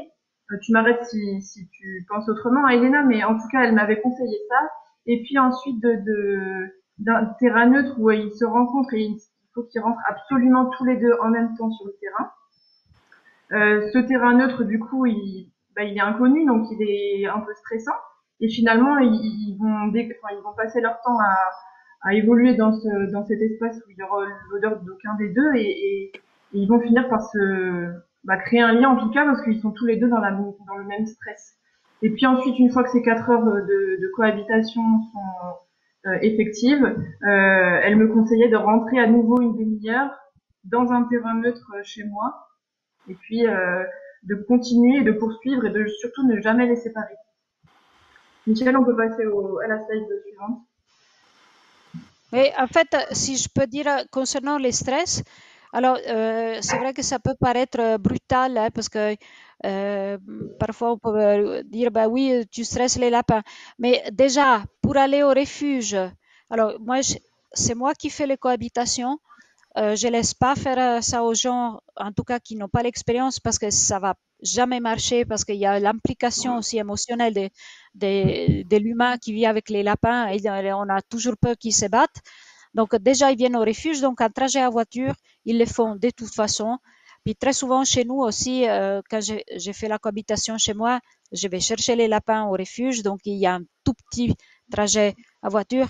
Et qu'on le veuille ou pas, ce trajet, il est quand même perturbant pour les lapins. Donc, ils commencent sur même base, en étant dans la même situation. Il n'y en a pas un qui est tout tranquille chez lui et puis il y en a un autre qui est méga stress. Ça, ce serait moins cool pour celui qui est moins stress. Mais comme ça, il y a quand même une base commune où ils se retrouvent à devoir partager une situation qui n'est pas super parce que le fait d'être transporté, même si on les transporte, si on les transporte à la main, je vous assure qu'ils détestent ça, ça les stresse beaucoup. Donc l'idée vraiment de les transporter, c'est le fait qu'ils aient une base commune de laquelle partir. Alors on ne va pas les stresser pour les stresser, hein, ça c'est clair et net. Et, Donc on va pas. Elena, quand Oui. tu dis que tu leur fais partager le même stress, mais dans deux cages différentes, dans deux caisses de transport différentes ou dans la... Oui, alors quand ils arrivent, ils sont dans deux caisses séparées parce qu'il y a moi j'ai toujours la situation du refuge où il y a la personne qui vient adopter un deuxième lapin, donc elle vient chez moi ou au refuge avec son lapin dans une caisse, et puis moi j'amène le lapin du refuge choisi dans une autre caisse. Par contre, quand la cohabitation a eu lieu, au fait, à la fin de la journée, ils vont répartir les deux dans la même caisse de D'accord. transport. Comme ça, déjà, c'est aussi une façon de se réconforter dans une situation qui est difficile parce qu'être transporté, si vous voulez, on peut faire un autre live sur ça, mais être transporté, c'est pas quelque chose de plaisir pour les lapins. Oui, donc deux lapins qui se connaissent pas, tu les mets pas de suite dans la même caisse de Non, transport. non, non, absolument pas. Voilà, ouais, ok. Au retour seulement. Voilà. Au retour seulement. Ouais, Non, mais c'est Là, bien ça d'être fait comme. précis parce que... Ah oui. Ouais. Oui. Non, non, ils arrivent séparés, Mhm. puis moi, je les mets ensemble dans les territoires neutres pendant toute la journée, et puis quand ils repartent chez la personne, ils vont voyager ensemble vers leur destination finale. Alors, on va laisser Voilà, donc c'est ce continuer que m'ont Mélanie. conseillé Caroline et Katia de reproduire à mon échelle chez moi. Du coup, ici sur ces images, si on reprend, on voit que Caroline avait testé au départ un terrain neutre qui est le jardin, c'est en général assez conseillé. Et puis on voit qu'il cherchait en tout cas le contact, donc c'est à partir de ce moment-là qu'elle a décidé de les mettre ensemble. C'est ce qu'on peut voir à la slide suivante. Voilà. Et puis là, du coup, elle utilise ta méthode. Du coup, Elena, elle trouve une pièce neutre donc chez elle qui bah, là le couloir, hein, un couloir peut suffire. C'est pas obligé d'être très très grand. Et le fait d'avoir l'escalier, elle pouvait se mettre un petit peu à distance. Alors bon, je pense que les lapins sont pas dupes, ils devaient quand même la voir, mais voilà, dans l'idée, en tout cas, elle avait utilisé ta méthode en mettant des objets au milieu pour qu'ils puissent tourner autour avec plusieurs sorties. Pareil, elle avait suivi les conseils de mettre de la nourriture un petit peu partout, en tout cas bien appétante. Et puis, bah, il s'intéressait plutôt à ce qui se passait autour sans prêter attention l'un à l'autre. Et au départ, ça avait bien marché. Et puis ensuite, elle a vu quand même qu'il y avait pas mal de bagarres. Donc, elle est restée patiente et surtout distante et en essayant de ne pas stresser de trop. Et au final, bah, ça a plutôt bien marché. Alors après, ce qu'il faut préciser quand même, c'est que ces bagarres, quand elles ont commencé, bah, elle s'est sentie un petit peu désemparée. Et du coup, sur les conseils de Katia, Katia lui a dit, mais ce qui serait bien, c'est que tu fasses ce trajet en allant chez quelqu'un d'autre, peut-être de ta famille, que ce soit quelqu'un d'autre de ta famille qui surveille ses rencontres, parce que comme ça, lui, en tout cas, serait moins stressé. Et puis après, tu refais le trajet inverse et tu retournes chez toi et normalement, ça devrait le faire. Et en effet, c'est ce qu'elle a fait. Donc, elle a fait une petite demi-heure de route pour aller chez son frère, dans un terrain du coup totalement neutre. Son frère a surveillé. Et puis, bah là, tout s'est résolu et tout s'est bien passé puisque, comme tu l'évoques, Elena, la rencontre s'est bien passée et ils se sont intéressés au départ plus au territoire. Et ensuite, bah, les rencontres se sont faites. D'ailleurs, on le voit dans l'image 2, elle surveillait nuit et jour. Donc, il faut prévoir quand même, quand Elena dit qu'il faut qu'une rencontre ne s'improvise pas, je confirme. C'est une surveillance jour et nuit quand même. Hein. On va pas se mentir. Prévoyez votre nuit blanche en suivant. Et du coup, 5h30, elle voit que finalement, ils commencent à bien s'entendre et que cette rencontre, bah, en tout cas, se déroule bien, quoi. Et donc aujourd'hui, on peut voir sur la slide suivante, Michel, que bah, ils s'entendent très très bien. Bon, il y a quelques bagarres encore de temps en temps, mais en tout cas, il y a une bonne hiérarchie qui s'est mise en place et puis elle forme un vrai exemple, en tout cas sur le groupe, de persévérance et de succès vis-à-vis de cette méthode. Alors j'ai décidé moi de suivre cette même méthode sans utiliser les mêmes erreurs que Caroline, tant qu'à faire autant aller droit au but. Donc à la maison, nous on a un Patachou qui a 3 ans et qui est stérilisé, qui est très très dépendant de moi et très collant. Donc j'avais cet a priori du coup que les rencontres se passent pas bien et que entre guillemets je sois le seul et unique amour de sa vie. Et comme tu le disais Elena tout à l'heure, en fait on se rend compte que Patachou il est très très dépendant, ce qui fait que quand je m'en vais, je me demande parfois s'il dort. Parce que quand je reviens à la maison, il en profite pour s'endormir à mes pieds, comme s'il avait besoin de quelqu'un de confiance pour en tout cas profiter de ces moments-là de confiance en se disant bon c'est bon, je peux dormir, je suis en sécurité, il y a quelqu'un qui est à la maison. J'ai vraiment ressenti ces moments-là et je ressentais parfois des moments d'ennui, clairement ça se voyait. Donc on a longuement attendu parce que je voulais pas que ce soit une rencontre trop précipitée. Donc du coup on a vraiment attendu 3 ans et puis on a eu coup de cœur pour Mouchou qu'on a trouvé aussi en association. Et comment dire, Mouchou, bon par contre on a eu le coup de cœur sur un bébé. Alors je le conseille pas trop parce que du coup il faut attendre qu'elle soit stérilisée et la quarantaine est un peu longue quand même, donc je le conseille pas. Mais en tout cas ça s'est très très bien passé et on a attendu qu'elle soit stérilisée pour les rencontres. Michel, on peut voir à la slide suivante du coup. Viviane a disparu, c'est Elvis qui fait des bêtises. Ah mince. Donc moi les étapes que j'ai réalisées, donc à défaut du coup peut-être j'ai utilisé les échanges de tissus qui créaient pas mal de curiosité chez l'un et chez l'autre et qui finalement pour moi a été plutôt bénéfique. Et puis un jour je suis revenue de vacances et je me suis dit bon est-ce que ce serait pas maintenant, elle est stérilisée lui aussi, il y a un trajet, je reviens de vacances, ils sont tous les deux dans la voiture, autant profiter de ce trajet pour créer cette demi-heure de route normalement qui finalement s'est transformée en 4 heures. Mais du coup, ils ont voyagé 4 heures de route chacun dans leur caisse côte à côte. Et puis ensuite, une fois rentré à la maison, donc c'était en fin de journée par contre, c'était pas 11 heures comme tu le conseilles, un dimanche soir, veille de semaine de travail, et puis j'entame mes 4 heures de rencontre qui se passent très très bien, donc sans grille, sans rien, et qui se passent très très bien. Donc ils s'ignorent au départ et puis ensuite je mets du mobilier un peu partout que j'échange souvent, comme ça ils sont un peu déstabilisés.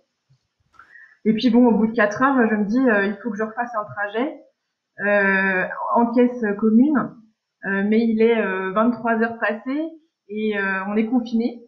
Alors du coup je peux pas sortir de chez moi.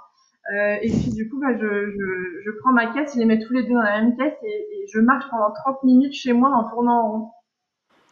Et alors ça devait être ultra déstabilisant pour eux. Franchement, je le conseille pas, mais enfin, il fallait que je termine la méthode. Et puis trop de fatigue, je me suis dit, il va falloir que je les surveille toute la nuit pour être sûre qu'ils se battent pas. Demain, je travaille.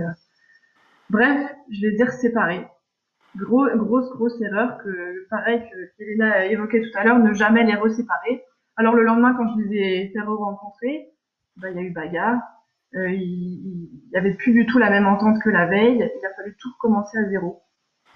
Gros moment de doute pendant la semaine. Michel, tu veux passer à la slide suivante pour montrer tout ça? Donc là, c'est le premier jour. On voit qu'il y a des nez à nez. Au milieu, j'avais mis des litières. J'aurais peut-être dû mettre plutôt une cabane. Mais en tout cas, ils tournaient autour, donc c'était pas plus mal.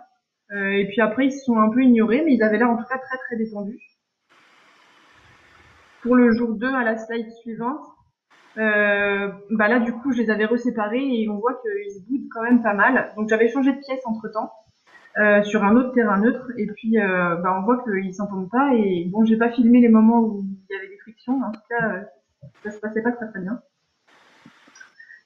Jour 3, enfin même le jour 4 du coup, j'ai dit ils s'entendent pas du tout, le Patachou était très très agressif. Et du coup, je suis revenue à la grille. Et puis finalement, ils ont eu l'air de reprendre confiance l'un envers l'autre. et à nouveau, ils sont devenus calmes. Maintenant, donc j'avais tout échangé, hein, j'avais échangé tout le mobilier de Mouchou était chez Patachou et inversement. Et ils avaient l'air d'être plutôt calmes. Alors après, je sais pas si c'est très bénéfique que l'un dorme sur les dodos de l'autre. Avec le recul, je le conseille peut-être pas. Jour suivant, donc j'ai repris à zéro la méthode. Et puis Mouchou sortait tout juste des stérilisations, il fallait lui faire retirer les fils, donc on est allé chez le vétérinaire. Et là j'ai dit bon allez, tant pis, les deux dans la même caisse, je vais chez le vétérinaire. Lieu stressant, trajet stressant, on recommence tout à zéro. Et au final, ça a super bien marché parce qu'en venant, je les ai de nouveau mis ensemble, j'ai recommencé à zéro. Et là, succès. Tout s'est bien passé et en tout cas, c'est normal puisque j'ai repris la méthode ligne après ligne, et en tout cas dans les bonnes étapes. Et ça a été un vrai succès. On peut voir à la slide suivante qui s'entendaient bien. Et puis Elena, comme tu le disais, au départ dans la salle de bain, la salle de bain s'est avérée un petit peu trop grande. Ils s'évitaient tellement qu'ils se rapprochaient pas vraiment. Et du coup, ils établissaient pas vraiment de hiérarchie, ce qui fait que j'avais un doute de me dire, je peux pas les mettre encore dans l'espace définitif et final, qu'il n'y a pas vraiment de hiérarchie d'établie. Et je me suis dit, si elle s'établit pas maintenant, alors attention, oui, attention sur l'histoire de la hiérarchie, parce que c'est vrai qu'on s'est fait avoir longtemps sur cette histoire que dans un couple, il y a une hiérarchie. Alors, c'est un couple de dominants, parce que dans la nature, comme je vous ai touché un mot avant, c'est toujours un couple qui dirige ou qui dicte les règles de la garenne. Donc, et c'est un couple où le mâle et la femelle sont dominants. Donc, chez nos lapins, on ne peut pas dire qu'il y a un dominant ou une dominante. Ils sont les deux à peu près au même niveau. Alors oui, après, on peut regarder les chouilles, qui fait de l'échouille, quoi. Mais il faut un petit peu sortir de cette idée aussi quand on fait les cohabitations. Quand on a affaire avec ces lapins, il faut sortir de cette idée de hiérarchie parce que dans un couple, forcément, les deux sont dominants. Alors, il y a une communication qui se fait entre les deux pour dire, voilà, sur ça, c'est toi qui décides, sur ça, c'est moi qui décide. Mais nous, on va pas, c'est trop subtil, nous, on parle pas encore autant bien lapin pour entrer dans ça. Mais il faut un petit peu sortir de cette optique de justement dire mon lapin est dominant et donc la lapine, il faut qu'elle soit soumise. Parce que dans un couple, forcément, les deux, dans un couple des deux, ils seront forcément dominants. D'accord. Et du coup, j'attendais, moi, qu'il y ait cette hiérarchie que, du coup, tu sembles dire que ça n'est pas nécessaire. Et moi, du coup, j'attendais en fait, c'est eux, ils savent. Et ils savent. Voilà. Nous, ça nous intéresse pas savoir qui est quoi, comment. Et du coup, pour créer plus de rapprochement, j'ai changé d'espace encore. Et du coup, je les ai mis dans mes toilettes. Parce que c'est un espace qui est beaucoup plus réduit et du coup qui a provoqué plus de rencontres et on le voit dans ces images tout de suite ils se sont vraiment rapprochés et en tout cas ça a été vraiment un élément déclencheur ce qui fait que je me suis permise ensuite de les mettre dans l'espace final. Donc cette étape de jour 6 elle a duré 2 jours au final. Michel, on peut voir là du coup la dernière slide. Aujourd'hui donc ils sont non c'est l'avant-dernière pardon. Aujourd'hui, donc, je les ai remis dans leur espace final. Donc, c'était l'ancien espace de Patachou que j'ai totalement réaménagé. Donc, j'ai mutualisé les deux mobiliers de chacun. Et puis, j'ai changé toutes les odeurs. D'ailleurs, tu l'évoquais tout à l'heure, Elena. J'ai utilisé aussi, suite à ces épisodes un peu houleux en début de semaine, quand je les avais reséparés, j'ai utilisé cette valériane qui m'a beaucoup aidée et qui a en tout cas beaucoup calmé Patachou. Et peut-être moi aussi d'ailleurs. Mais en tout cas, je le conseille et je sais que Vivienne en vend sur son concept store, donc n'hésitez pas à en acheter, c'est vraiment très très bénéfique et en tout cas ça les a beaucoup calmés et je pense que ça a vraiment aidé dans cette rencontre.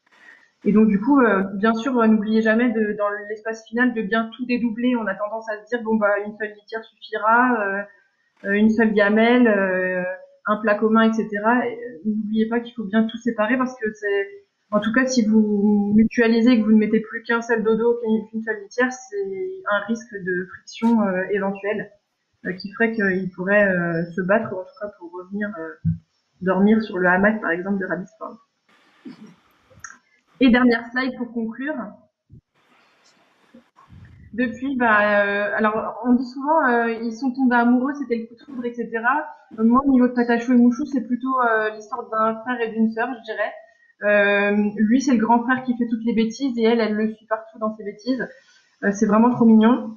Mes conseils, mes erreurs, si je pouvais, pour conclure, évoquer un peu à faire ou à pas faire selon moi, selon ce que j'ai vécu en tout cas.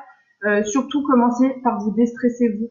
En fait, on est tellement stressé qu'on leur transmet. Surtout si votre premier lapin est très très proche de vous, bah au final c'est une vraie éponge à stress et ça peut en tout cas créer beaucoup de changements au niveau de la rencontre et ce serait dommage quoi.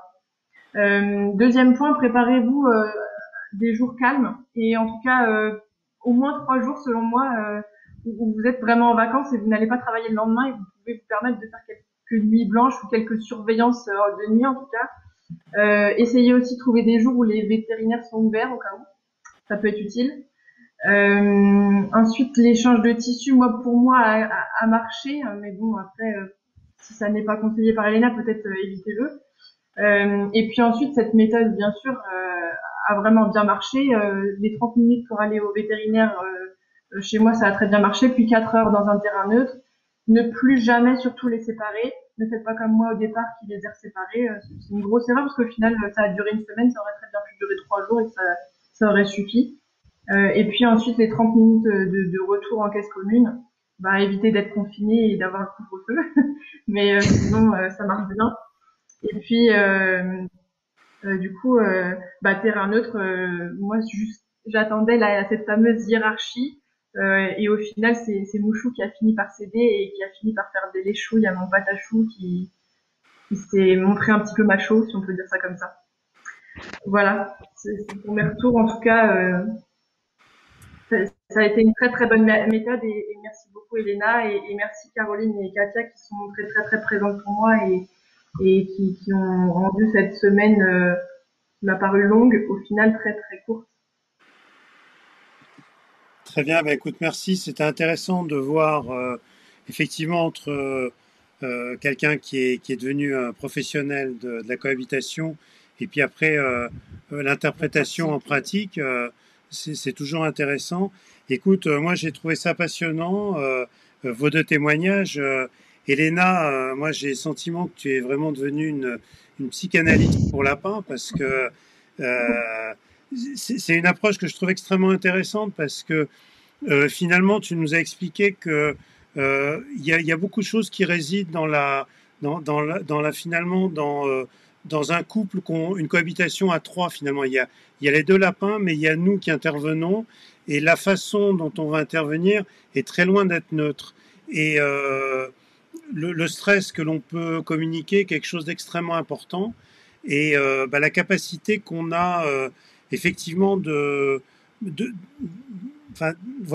passer un certain nombre de stress, mais ça passe déjà par la compréhension, parce que je pense que quand on connaît pas, on ne sait pas ce qu'il faut faire ou pas, on ne sait pas ce qui va être stressant ou ce qui ne l'est pas, et je crois que tu nous as vraiment donné beaucoup de codes ce soir pour essayer vraiment de peut-être d'éviter en tout cas de faire des erreurs que tu as sûrement commises et que tu nous évites de commettre à notre tour. Alors, je te propose qu'on regarde rapidement quelques questions peut-être qui ont été posées. Alors, je vais revenir sur les... Alors, on va voir si ça a été... Tu vas m'aider, Oui. Vivienne. Alors, peut-être le temps qu'on sélectionne, Vivienne, moi j'aimerais te poser une question pour tous les gens, je pense, qui ont regardé ce soir et qui ont sûrement pour beaucoup essayé de faire une cohabitation et ont rencontré des difficultés. Donc là, tu nous as expliqué que il fallait persévérer. Si ça marche pas ou que ça n'a pas marché, il faut repartir à zéro. Est-ce qu'il y a un moment que toi tu arrives à définir où on se dit non, là franchement c'est pas la peine, on va pas y arriver? Alors, c'est difficile de le dire sans voir les animaux. Parce que, alors, il y a, comme je disais au début, en fait, il y a des cohabitations qui ne fonctionneront pas tout simplement parce que les individus sont incompatibles. C'est un peu comme chez nous. Voilà, on peut essayer, on peut faire des thérapies, on peut essayer de discuter et tout. Si ça marche pas, ça marche pas. Et puis, c'est comme ça aussi pour les lapins. Et je dis, c'est un cas extrêmement rare. Donc, moi, avant de jeter l'éponge, je veux quand même aller essayer moi.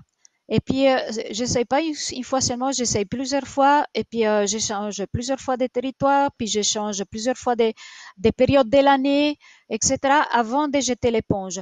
Après, si vraiment que j'ai tout essayé et que ça marche pas, voilà, c'est que les lapins ont aussi eu leur mot à dire. Et puis ça, j'en tiens compte. Et j'ai dit, OK, voilà, vous voulez pas cohabiter, alors on trouve une autre solution. Et là, c'est ma tâche aussi comme refuge de proposer d'autres solutions aux gens. Alors, ça me fait toujours mal de penser que deux lapins seront seuls, parce que on peut dire, alors si j'essaie toujours de proposer aux gens de dire, bah, si vous avez la place et le temps, faisons deux couples ou faisons un trio, ou voilà, il y a toujours, avant de jeter l'éponge, pour moi, il n'y a pas une cohabitation qui ne marche pas du tout. Ça peut ne pas marcher, mais on peut trouver des solutions pour que les lapins ne soient pas seuls. Alors Tout simplement, justement, c'est des compagnons. justement, il y a plusieurs questions. Alors je vais peut-être en résumer. Oui. Pour les gens qui ont plus que deux lapins à faire cohabiter, ou alors un couple Alors, plus un troisième lapin. oui. Alors voilà. Alors, revenez sur le slide, là, les schémas des lapins qui s'imbriquaient les uns les autres. Hein. Alors, il faut voir quel type de combinaison on a. Et Je vais essayer de voir les trios sont très difficiles. Moi, si on a l'espace et qu'on a la possibilité, je ferais plutôt un quatuor, donc 4 lapins ensemble.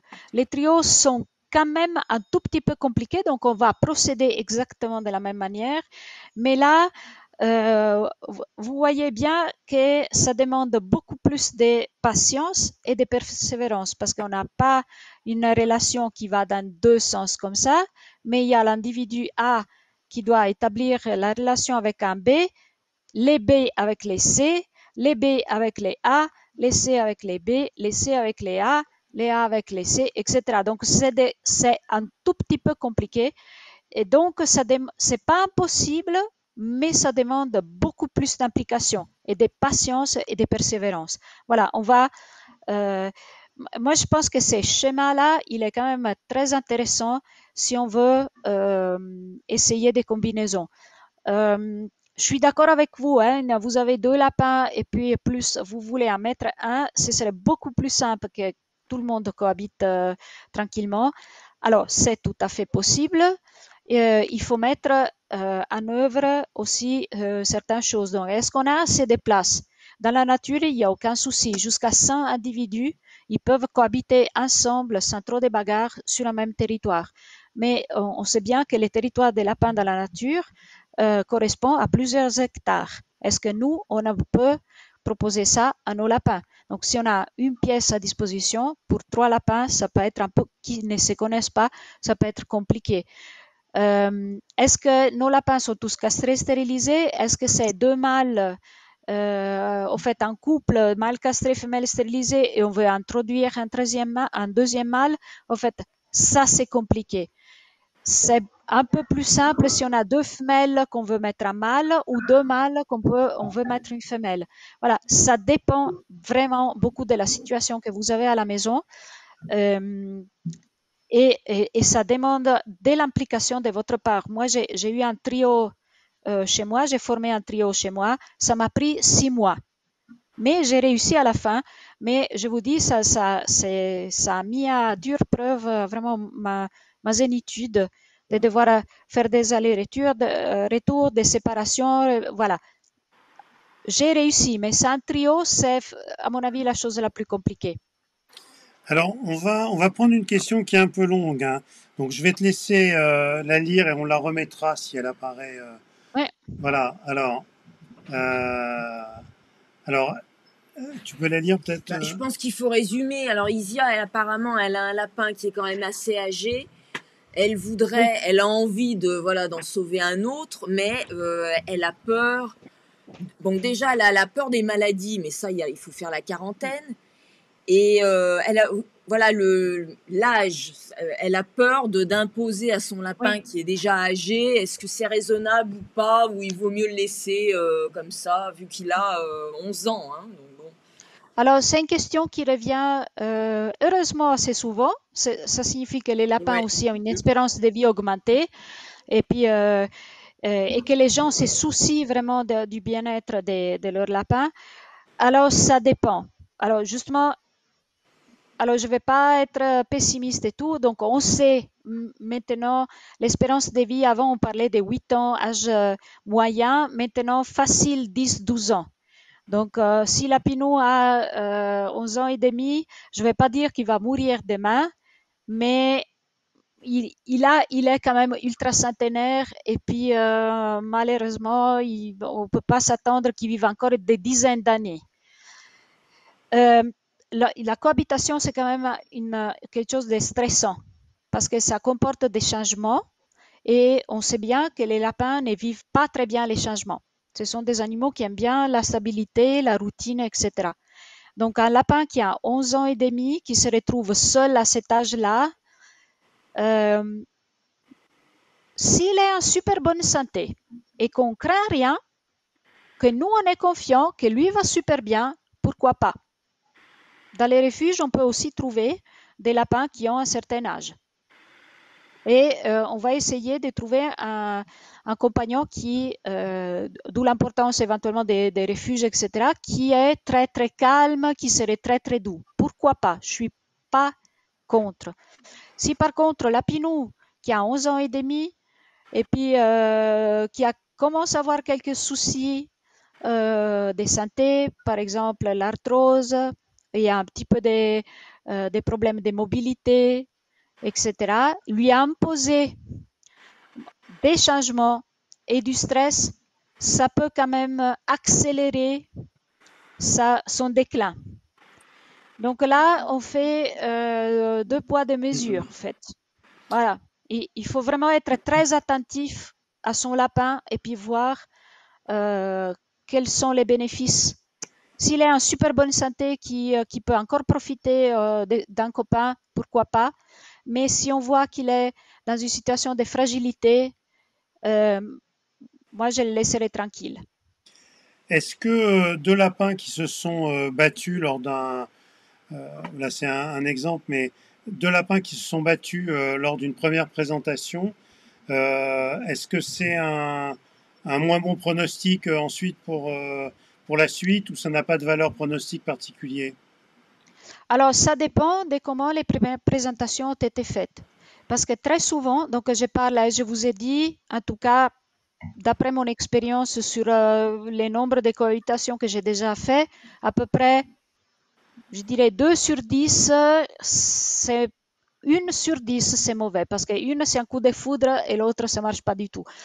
Mais je dirais, si en phase de cohabitation, donc quand on les installe les deux à territoire neutre, donc qu'on a tout préparé, la situation pour une bonne rencontre et qu'à ce moment-là, ils se sont jamais vus, on les met en territoire neutre avec plein de nourriture, avec les sprays, avec voilà, la sérénité, la tolérance et tout, voilà, et qu'ils se battent. Donc, il n'y a même pas de phase exploratoire.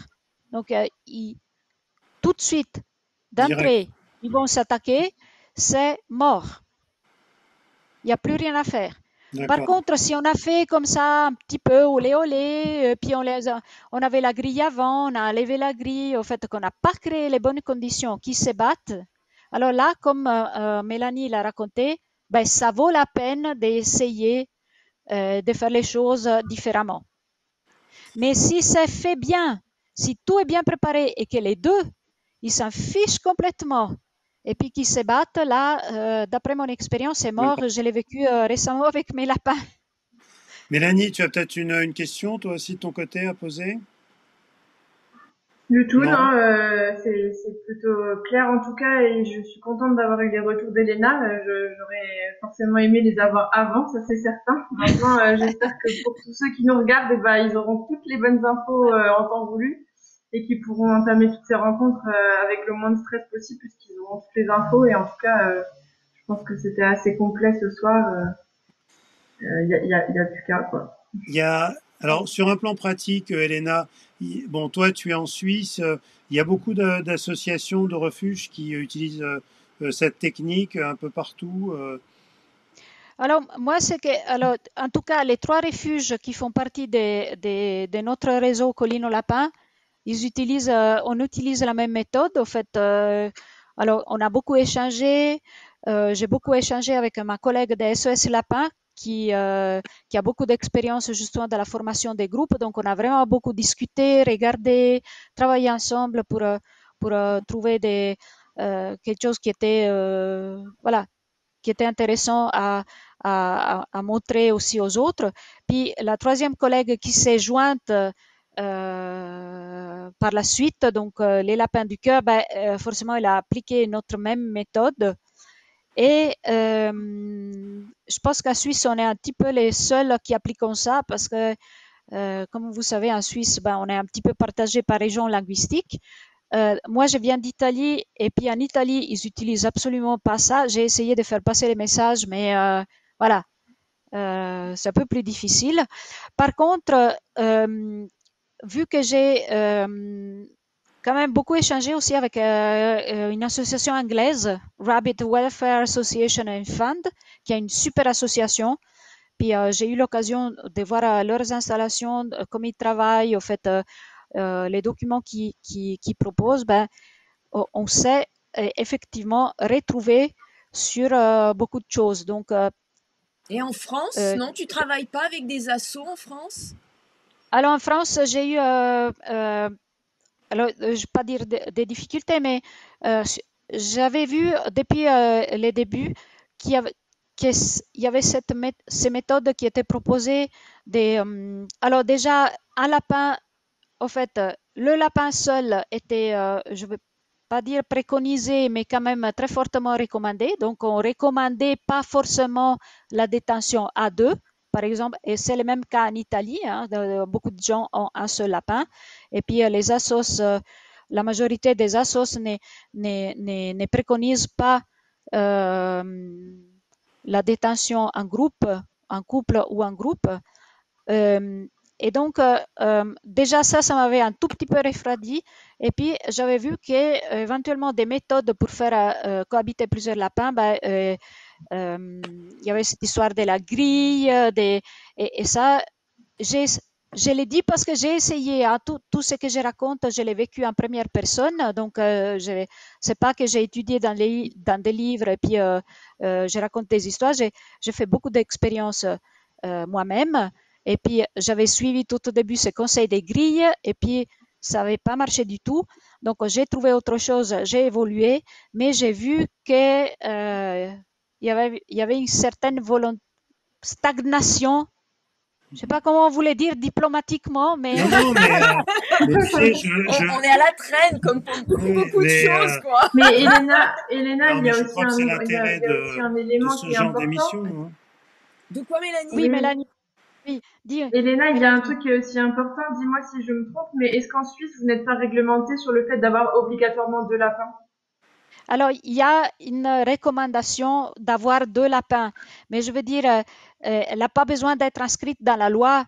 C'est si on aime les lapins, qu'on les connaît, qu'on étudie un tout petit peu leur éthologie, on sait que ce sont des animaux sociaux qui ont vraiment des besoins psychophysiques de partager avec un congénère, donc avec un animal de la même espèce. Je vous dis, moi, ça fait 24 ans que j'ai des lapins. J'ai fait toutes les erreurs du propriétaire vraiment lambda, ok, du début à la fin, sauf 2. Mon lapin, il n'a jamais été en cage et il n'a jamais été tout seul. Mais pour dire qu'on a cette habitude de voir ces clapiers où les lapins sont détenus de façon individuelle, donc on s'est dit, il est bien tout seul. Et puis, c'est aussi beaucoup plus simple, plus confortable pour nous et on ne va pas chercher plus loin. Alors que si on s'intéresse au monde des lapins, on voit, on sait qui vivent en groupe, qui ont vraiment besoin de mettre en commun leur atout pour survivre, pour être bien, etc. Et moi, j'ai toujours poussé sur ça. Alors, j'étais contente de voir qu'en Suisse, ce n'est pas obligatoire, mais c'est très fortement recommandé. Mais j'ai dit toujours aux gens, il n'y a pas besoin d'une loi. Il n'y a pas besoin d'une loi. Et ça suffit de... Si on aime, on essaie de comprendre, on essaie de connaître. Et si on aime, on comprend, on étudie les lapins, ça suffit de les observer, on voit qu'ils sont bien à 2, voire plus. Alors, donc, on n'a pas Elena, besoin je crois de qu'en loi. Suisse, c'est vraiment... non, vas-y, finis, Mélanie, finis. Je crois qu'en Suisse, c'est vraiment bien plus ancré que chez nous, il me semble, à tel point que nous, en France, on croit que chez vous, il y a une loi, tu vois, donc je crois vraiment que c'est bien plus ancré dans les mœurs qu'il faut vraiment que les lapins vivent à plusieurs, Oui. chose qu'en France, on oublie souvent un petit peu. Et puis en France, pour être beaucoup sur les groupes Facebook, puisque voilà, je vois au quotidien, les premiers conseils de rencontre, c'est avec une grille. Et du coup, si tout le monde se conseille la même chose, ça fait boule de neige et on a tous.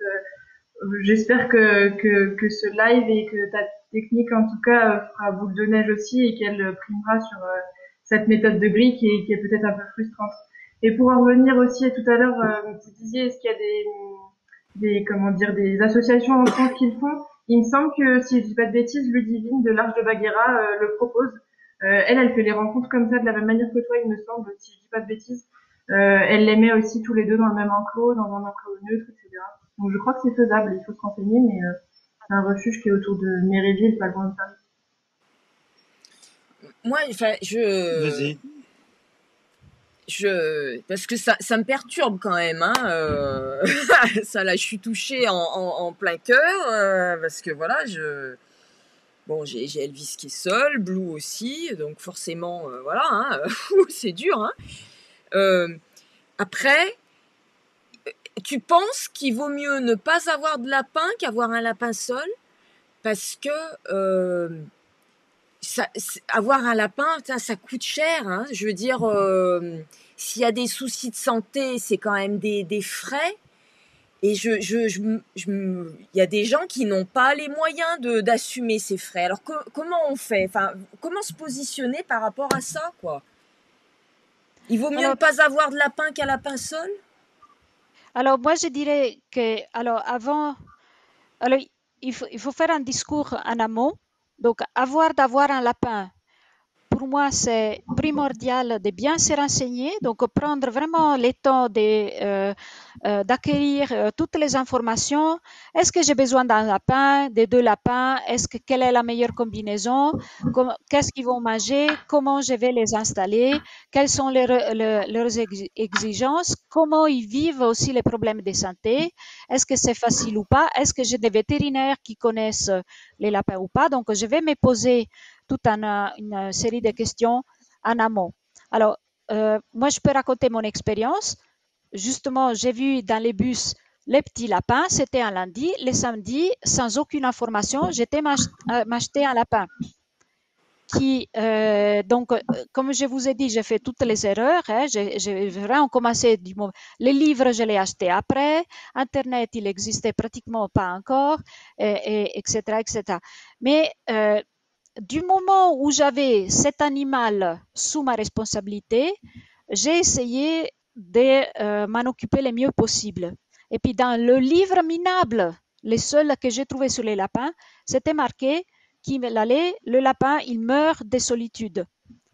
Et donc, dans ma naïveté, j'ai dit, mon Dieu, il va mourir de solitude. Donc, je l'avais tout le temps avec moi. J'ai bossé mes examens pour l'université avec mon lapin à côté de mon lapin. J'avais une chaise à côté de son enclos au jardin, etc., etc. Et puis, dès que j'ai pu, je lui ai pris une copine. Donc, je me suis tellement souciée de cet animal que j'ai décidé de prendre chez moi que j'ai tout fait pour qu'il soit bien.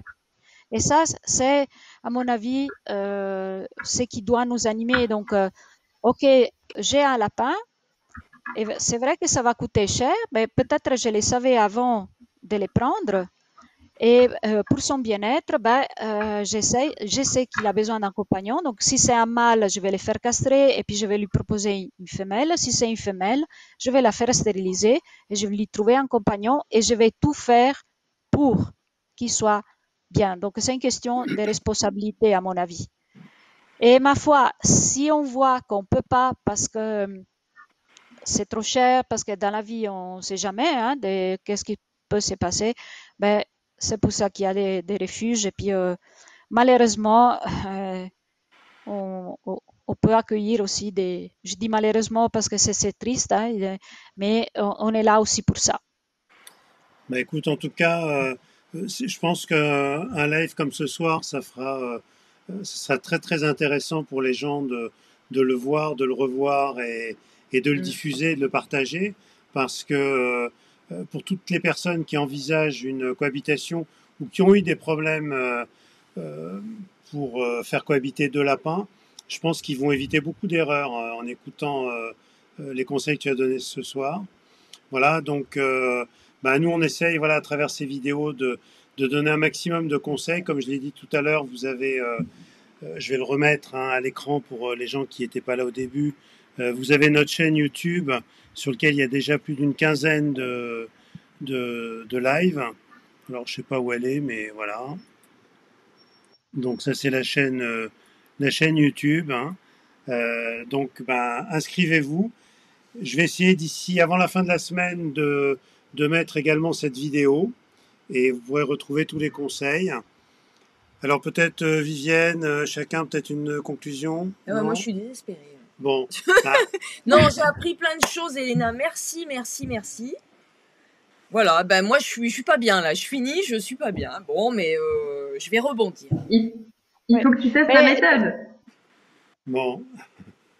Donc, en tout cas, c'est pas faute d'avoir essayé. Vous habitez où? On n'est pas loin de la Suisse. On n'est pas loin de la Suisse. Eh ben, voilà. Mais je rêvais de venir te voir, donc... Alors, on peut s'organiser. Vous faites un petit week-end en Suisse, t'amènes Elvis et Blue, et puis moi, je m'en occupe. Vous faites votre week-end tranquille, et puis on va voir qu'est-ce qui se passe. Mais Blue, c'est une femelle? Oui. Ok. Tu peux aller la chercher, Blue? Non, elle aura qu'on la porte. Non, mais voilà, Elvis est super territorial. Et, en attendant, on se trouve avec deux lapins dans des espaces séparés dans la maison. Alors, on a d'autres lapins qui vivent en couple, parce qu'on a une maison qui est assez grande, donc qui ont des petites pièces à l'extérieur. Mais c'est vrai qu'à la maison, on se retrouve avec deux lapins, avec l'un au rez-de-chaussée, l'autre au premier, quoi. Voilà. Donc on va faire un trio. On va faire un trio. Peut-être qu'Elvis n'aime pas Blue, mais peut-être qu'il s'entendrait avec deux qui sont dehors. Ah non, ils s'attaquent tous. Ils s'attaquent entre eux. On est obligé de partager la cour et de faire des tours. Non, mais Elvis a été avec une petite femelle quand il était bébé. Il vivait avec une femelle. Elle est tombée malade et il l'a chassée. C'est un garenne. Donc je pense qu'il a un instinct très fort. Et il l'a chassée. Bon, elle est morte de maladie et depuis, il est resté plusieurs années, vieux garçon. Et là, je m'étais dit, tiens, il est seul. Enfin voilà, forcément, je me suis dit, ça sera bien qu'il ait une petite femelle, mais je suis en échec total à ce niveau-là. Voilà. On va essayer. Alors. On ira voir Elena. Volontiers alors. Il n'y a plus qu'à choisir la date. Ouais, c'était super, vraiment très très intéressant. J'ai passé un très bon moment. Merci Elena, Ouais, on a merci appris beaucoup de Mélanie. choses. Ouais, c'était super Merci, instructif. merci à vous. Moi, je tiens vraiment à vous remercier de m'avoir donné cette possibilité. Merci Mélanie d'avoir apporté aussi ton témoignage grâce à Katia qui, qui nous suit depuis quelques années. Et puis, ce que j'ai aussi envie de dire, que dans mes limites du temps et des possibilités, si je peux vous donner un conseil par email, par Zoom, voilà, n'hésitez pas à me contacter.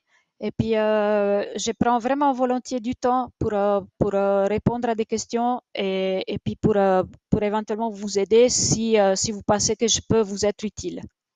On mettra, bien sûr, tu nous enverras le lien de la colline au lapin Oui, et on le mettra dans la description de la vidéo sur YouTube. Comme ça, les gens pourront. Voilà, Et puis si vous voulez aller adopter un petit lapin, bien sûr. allez à la colline au lapin. Tu as beaucoup de lapins actuellement adoptés? oui, à peu près une cinquantaine. Voilà. Ouais, bon, bah, donc voilà. Donc au lieu d'aller dans les animaleries, allez dans les refuges. Exactement. Voilà. Merci. Merci à Vous aurez tous. les conseils et la beaucoup, hein. rencontre. Oui, merci à vous tous, à vous toutes. Et on va aller regarder l'équipe d'Italie, voir où ils en sont du foot. Mais pas du Ah tout. oui, Voilà. Allez, bonne soirée. bonne soirée, Bonne merci soirée. beaucoup.